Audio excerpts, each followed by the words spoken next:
Good morning. Welcome back to Carter Venture Solutions Marketing Podcast. And you're joined here. I'm Josh Carter, and this is Tristen. Hey, I'm Tristen. Big T. Iced tea.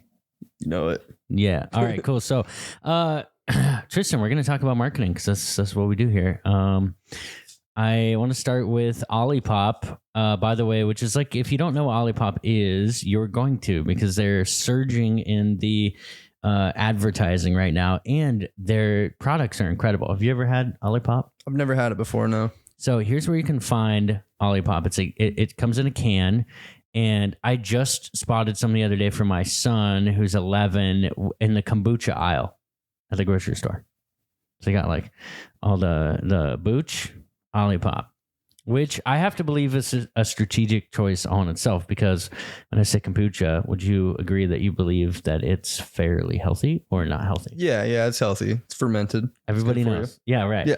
And it's, B vitamins and whatever, all that crap. So why did they not get put in the regular soda aisle when they're selling flavors like Tropical Punch and Rush Ridge? And because they're trying to position themselves as a healthy brand, I think.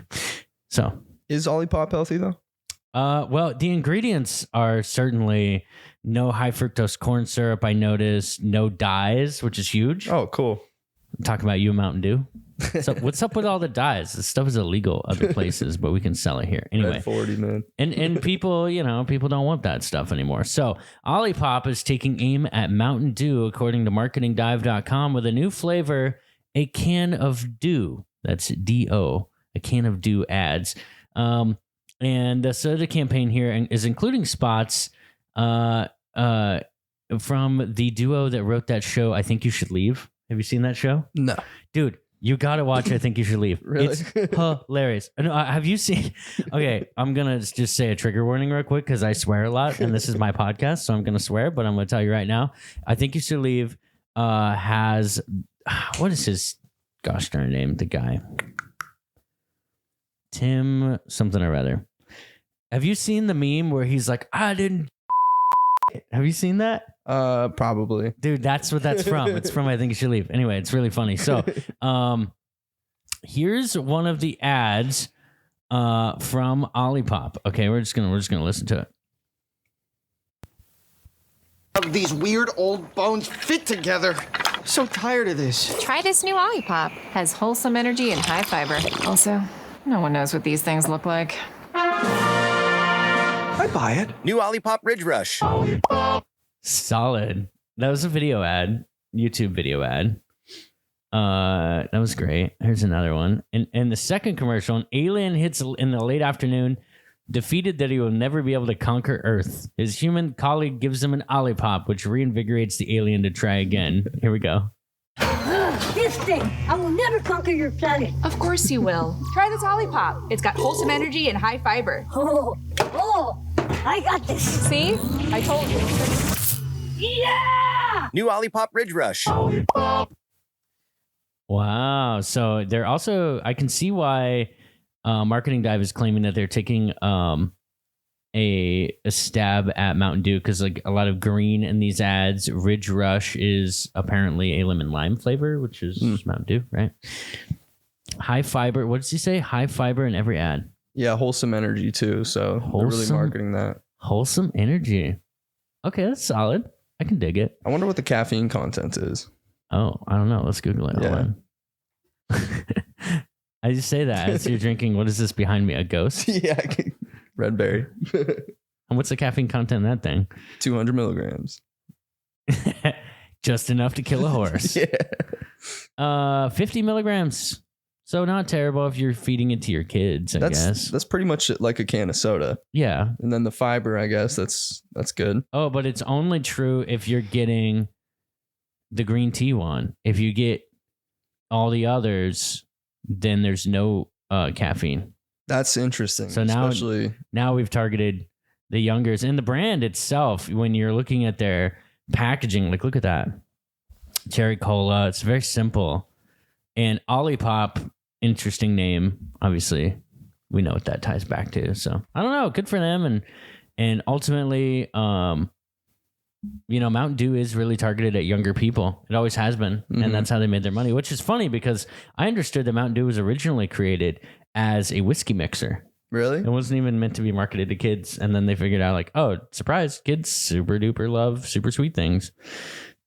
And obviously if you go to Taco Bell and don't get Baja Blast, then you're a monster.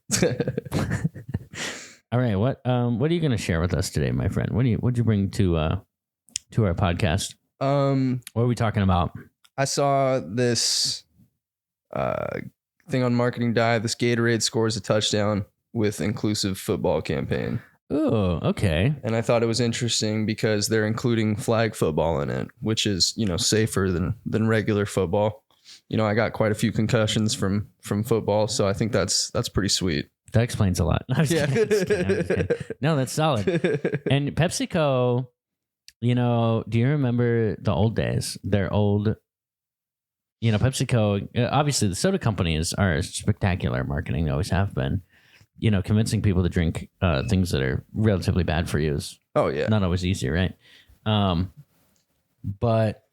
do you remember their old, what was it? The Pepsi Challenge. You know about that? No, I don't think so. Too young.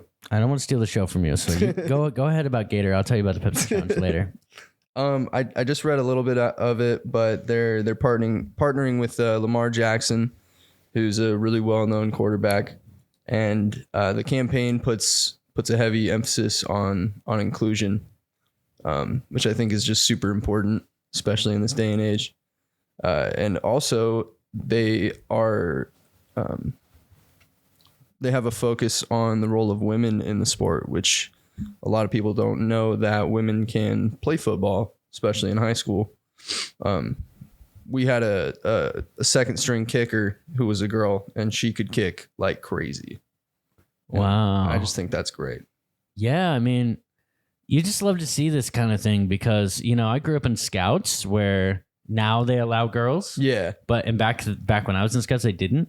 And so, and same thing with all of the sports, like you see all these girls that are involved and are engaged and do care and work oftentimes harder than the boys do. Mm-hmm. And then they get nothing out of it. Yeah. It's like sucks. So it's cool that they're using their platform to highlight this. It looks like there's an ad here. So you want me to play this? This is the ad. We got it. Yeah, that's their tagline. Okay, let's hit it. The Ravens have it this year. Can Lamar get it done? That's Lamar Jackson. Okay. They're trying to write us off. Y'all got it? Yeah.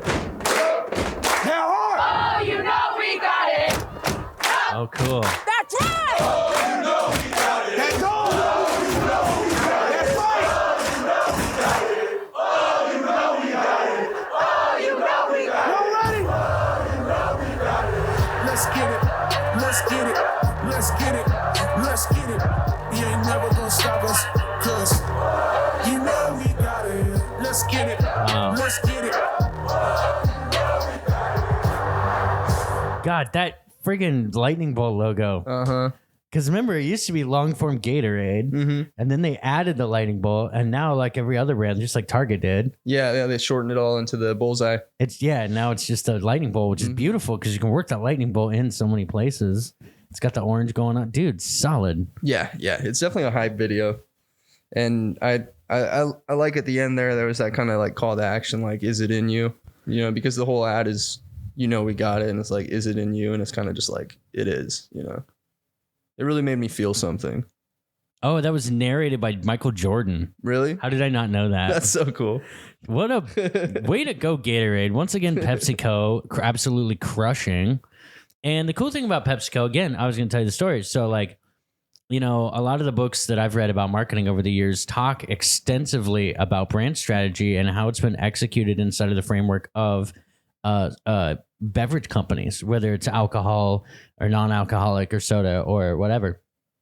And one of the things that I thought was really interesting about PepsiCo is back in the day when they were really fighting for market share with Coca-Cola, they started doing the Pepsi Challenge, right? And they released all those Michael Jackson commercials like, this is the Pepsi generation. Like only old people drink Coke was kind of what they were trying to say. Oh, yeah. I think I read a little bit about that in 22. The Immutable Laws. The Immutable Laws talks about it, yeah. And what's crazy about that is they were trying so hard to push that narrative, like only old people